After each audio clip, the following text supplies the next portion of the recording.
farið alla leið. Nú er komin ný og glæsileg lína af sjónvörpum frá LG í hátækni. Þú erum nú vandalega sáttum með sigurinn en þetta sé ekki besta leikurinn ykkar í sumar? Nei, við höfum átt nokkra svona en við höfum alltaf skilað 3 stigum í hús og það gleður þjálfarann og svo að maður hafi verið á taugum síðustu 15-20 mínútur.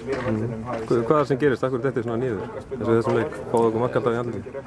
Fylkismenn settu mikla pressu á okkur en þeir náðu að minnka munin í tvígang þegar við erum komin með 2 marka fórustu og ég er ósáttur við það að við skiljum hleypa þeim svona inn í leikinn aftur því við höfum frekar átt að fara og skora 3 marki og klára þetta. Það er ekki hleypa þeim svona nálægt okkur og það gerði þetta bara erfitt. Þú ert vandalega ánægður með að Gary Martins er búinn að finna markaskóna sínum? Já, maður efaðist aldrei það, duglegur og vinnusamur og þegar maður eru það, þá skilar þetta sér enda. Hvað fannst þér spjaldið? Já, Brynjar Björn fær gult spjald og svo átti hann í raun að fjúka út eftir saman hug. Já, þín orð. Ég sá ekki atvikið nægilega vel til að dæma það en Viðar, hann er þekktur fyrir það að henda sér niður og liggja í grasinu og ég efast ekkert að dómarinn ég efast að hann hafi verið að gera eitthvað vitleysu, þetta hafi verið rétt. Ásins að þú hefði rætt við dómarinn í hálfleik, það er rétt?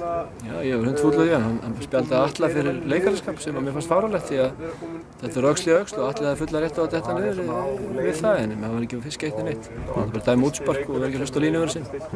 Ég var hundfúll með það, skömmu síðar þá tekur Kjartan Ágúst Breiðdal boltann við hendi viljandi og hann lætur það fara. Þannig að ég var bara hundfúll við hann, ég lét hann bara vita því. Heldur það fengið eitthvað aukalega í tónlistunni fyrir þessa kvöld? Nei, ekki nema að hann meiddi skreið, þannig að maður fær aldrei neitt meira fyrir kvöldin en ég minna þegar maður er ósáttur og þá lætur maður stundum heyra í sér og maður lætur skapið fara með sér stundum. Ég var pirraður í hálfleik og ég fór og spjallaði við hann.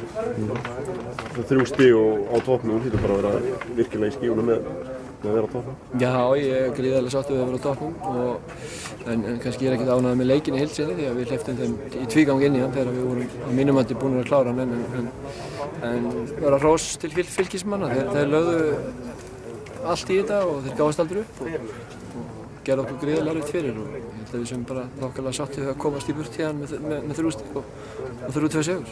Stækkaði líka forskotið í kvöld í að FH og Valur gerðu bæði í jafntefli? Já, það er voðalega mikið gleðiefni fyrir okkur að forystan hafi aukist en ég segi við getum ekkert gert annað en hugsa okkur sjálf og reynda að vinna okkar leiki. Við hefum engar áhyggjur af hinum. Takk fyrir.